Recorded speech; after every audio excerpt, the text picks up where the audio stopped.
É isso. Então, todos presentes, quem for entrando aí vai entrando. Eu já deixei a sala aberta aí para todos. Bom dia, pessoal.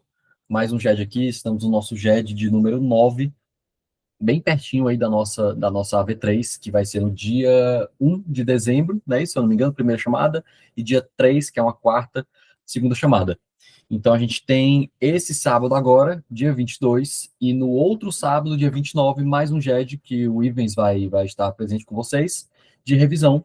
Ao longo dessa semana agora, eu vou tentar, dessa semana não, né, da que vem, eu vou tentar colocar um vídeo para vocês resolvendo algumas questões. Eu sei que o Ivens vai abordar, na aula de revisão, abordar algumas questões também.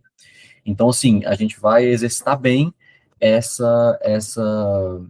a resolução de questões e também terminar a matéria até aí a nossa AV3 do dia 1, perfeito? Então, hoje nós estamos aqui no nosso GED de número 9. Como vocês sabem, eu sempre gosto de começar a aula revisando um pouco o que a gente viu na aula passada. Foi uma aula bem extensa, mas muito importante para a AV3, muito, uma das aulas mais importantes, na minha opinião, uma das matérias mais importantes, na minha opinião, para a AV3, que foi exatamente a extinção do crédito tributário. Eu lembro, a gente fez um pequeno comparativo no início da aula sobre com a exclusão do crédito tributário, em que o crédito tributário não chega a se formar. Já na extinção, o crédito tributário ele chega a ser constituído, mas é posteriormente eliminado, posteriormente extinto, por conta de do acontecimento de uma das 11 hipóteses legalmente previstas. Então, eu enumerei elas. Então, temos o pagamento, compensação, transação, remissão, prescrição e decadência, conversão do depósito em renda,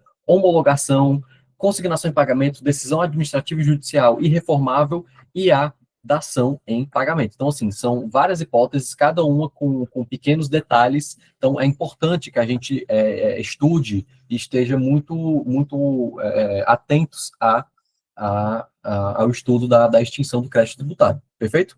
E hoje, pessoal, a gente vai iniciar estudando as garantias e os privilégios que o fisco tem em relação ao nosso crédito tributário, perfeito? Em relação ao que a gente deve a ele.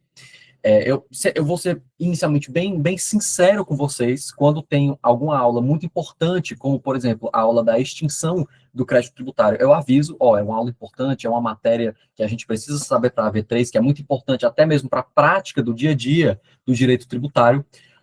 E eu vou ser bem sincero agora também. O estudo das garantias e dos privilégios não é tão importante quanto o estudo da extinção. Não é algo que se vê diariamente na prática do direito tributário, mas é aquela coisa, se você quer garantir um 10 aí na V3, porque vai cair na V3, mesmo que uma ou duas questões só, mas vai cair na V3, é importante que você estude também. Então, assim, às vezes a gente sabe muito de uma matéria que é difícil e erra, e sabe pouco de uma matéria que é fácil e acerta. Então, assim, é importante que a gente tenha e faça aí, de fato, esse estudo das garantias e dos privilégios, ok? É uma matéria pequena, é uma matéria fácil, às vezes faz a gente garantir uma questão aí a mais na V3. Então, vamos lá. De forma bem introdutória, antes de eu entrar mesmo no que se tratam aí essa temática de hoje, eu quero só fixar uma ideia com vocês, só para que a gente entre no estudo dessa temática de forma redonda, tá? As nossas relações de hoje em dia, de compra e de venda, de doação, entre pessoas que você conhece, por exemplo, então, eu faço a venda do meu carro para o Tiago, ou o Tiago me vende o carro dele. Então, essas pequenas relações entre pessoas são relações regidas por uma horizontalidade. Eu acho que vocês conseguem imaginar isso, uma horizontalidade. Na compra e na venda, por exemplo, de um carro com o Tiago, aqui que está nessa aula, o José Tiago, ambas as partes possuem os mesmos direitos e os mesmos deveres dessa relação, perfeito? Já a nossa relação com o fisco não é uma relação de horizontalidade, de iguais direitos e iguais deveres, mas de verticalidade. O fisco ele é visto em relação a nós como digamos, o rei do morro, aquele que está lá em cima cuidando de nós e a gente tem que pagar as coisas para ele. Então, faz total sentido que numa relação dessa jurídica de verticalidade, a parte que esteja lá em cima, digamos, o rei aí do morro, como foi o exemplo que eu dei, tenha mais garantias e tenha mais privilégios dentro dessa relação. É o que faz sentido e é exatamente o que a gente vai estudar hoje em dia. Quais são essas garantias que o fisco tem para o recebimento do que a gente deve a ele e quais são os privilégios também que o fisco tem em relação ao recebimento desse crédito tributário, desse valor que a gente deve a ele. Perfeito? Então, de forma bem conceitual aqui, para conceituar de fato o que são as garantias e os privilégios, as garantias, elas são mecanismos que asseguram que o Estado terá meios eficazes de cobrança de um tributo. Então, são mecanismos jurídicos, perfeito? Já os privilégios para o fisco são preferências legais que esse crédito tributário, ou seja, o que a gente deve para ele, possui em relação a outros credores, ok? Então, garantias são os meios pelo qual o fisco consegue nos cobrar e os privilégios são a preferência que um crédito tributário tem em relação a outros créditos ou outros valores que eu devo para outras pessoas, para outros credores, ok? Então, eu enumerei aqui para vocês, até para facilitar o nosso entendimento. Então, as garantias, nós temos aí a primeira no artigo 184 do CTN, ok? Aqui é tudo CTN, que que o patrimônio todo responde. É só um títulozinho que eu coloquei para facilitar a identificação, tá certo?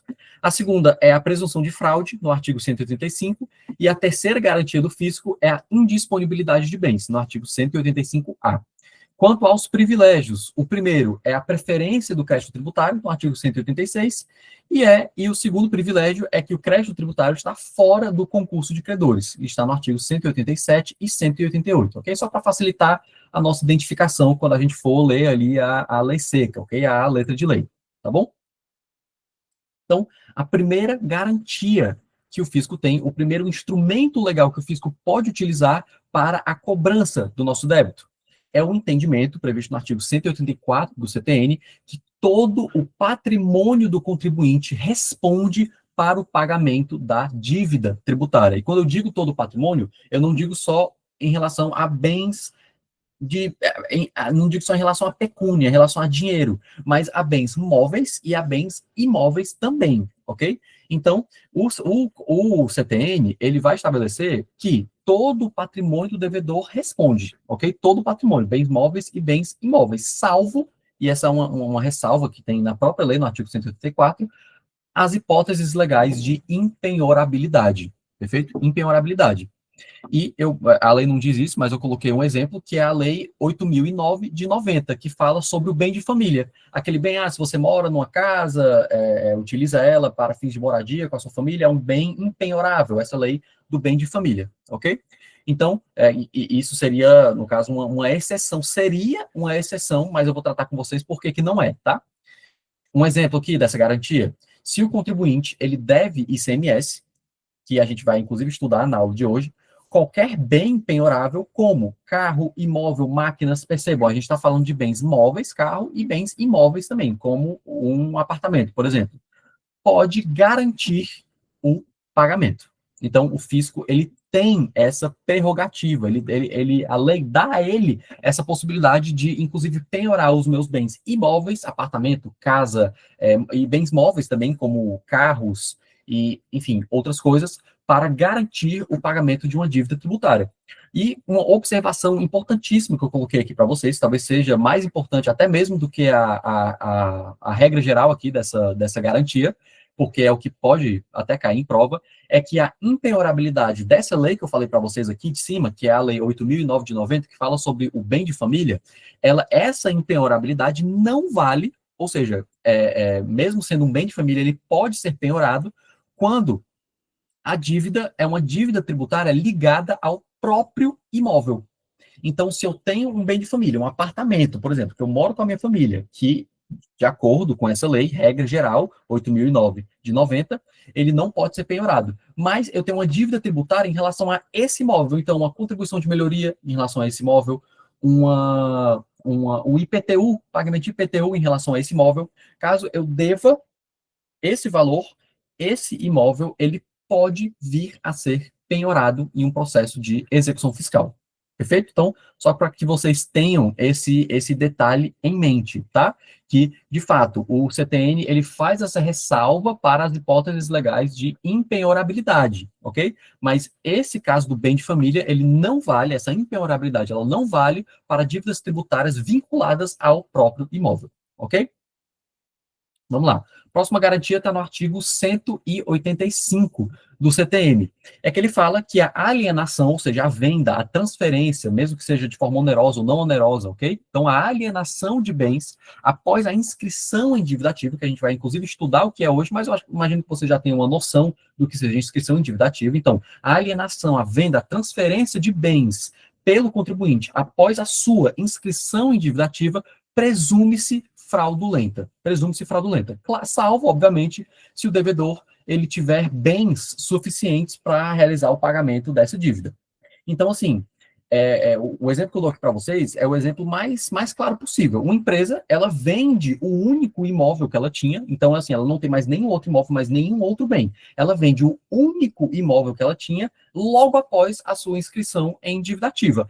Essa venda do seu único imóvel, ela presume-se, legalmente, presume-se fraudulenta.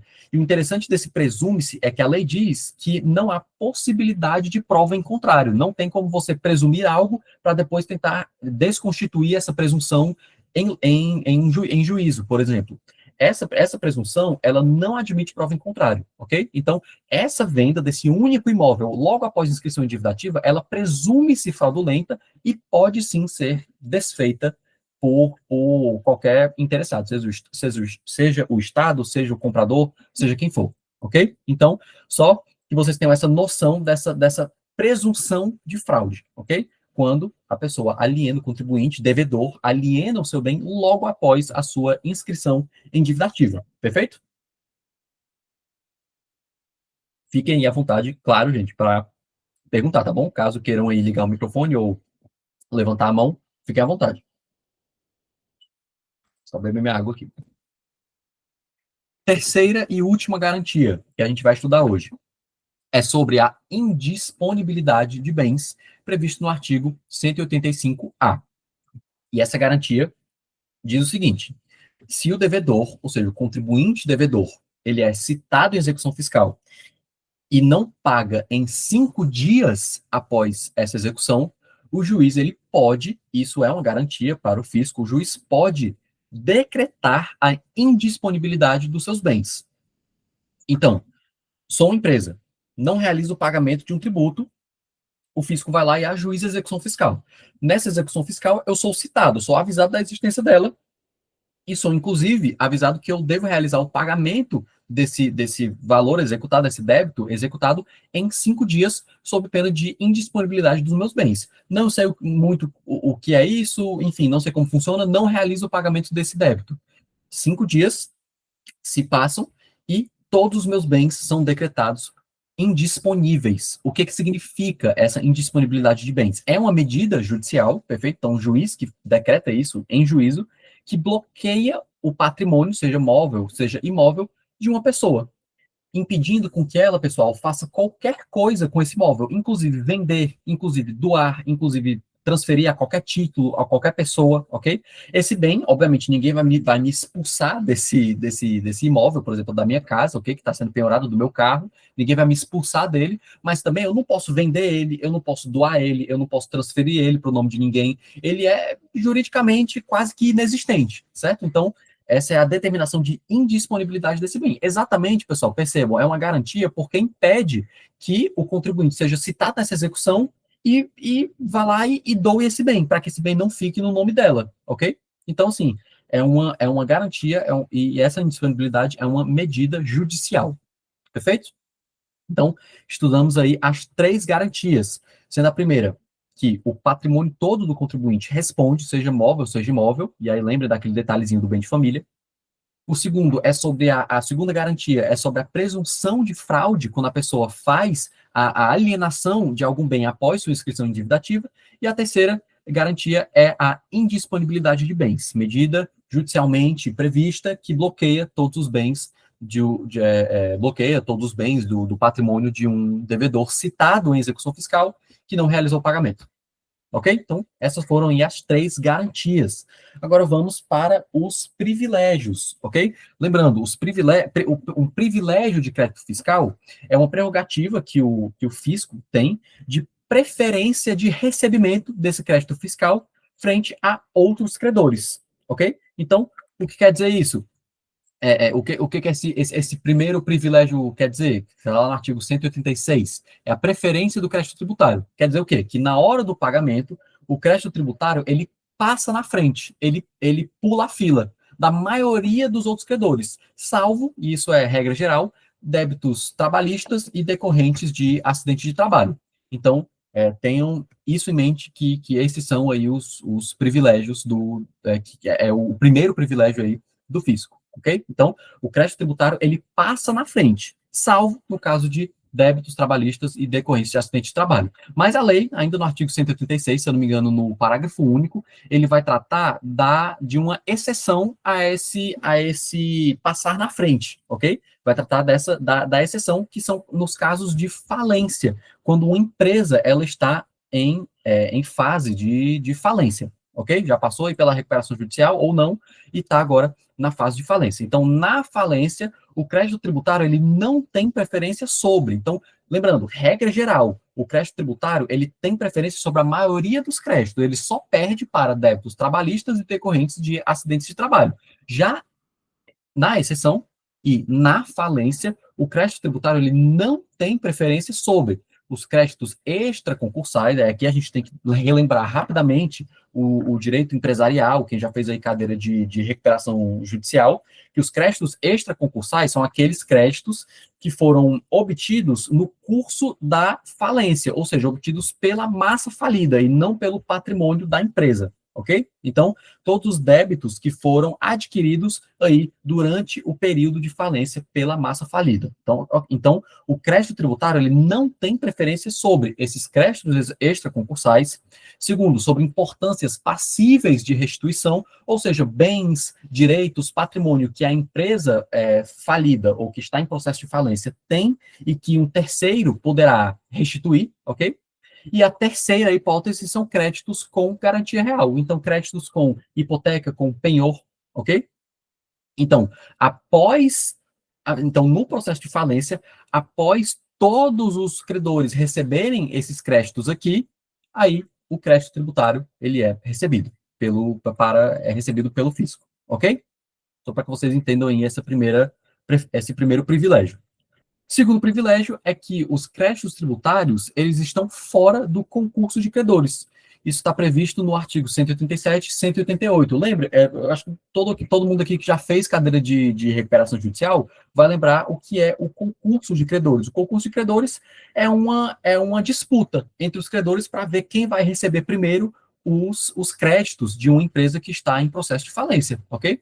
E para que vocês entendam, a lógica desse privilégio é que o crédito tributário ele não adentra nesse concurso de credores.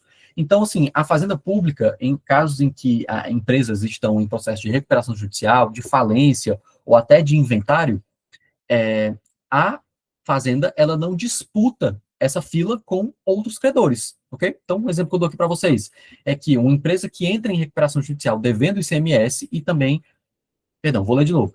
Uma empresa, ela entra em recuperação judicial devendo ICMS e também devendo bancos, ok? Instituições financeiras. O ICMS, ele não entra na recuperação. Nesse caso, o Estado, ele pode executar a dívida separadamente, sem precisar esperar o seu lugar na fila, perfeito? Então, isso é um privilégio por parte do fisco, que o fisco tem em relação a outros credores, ok?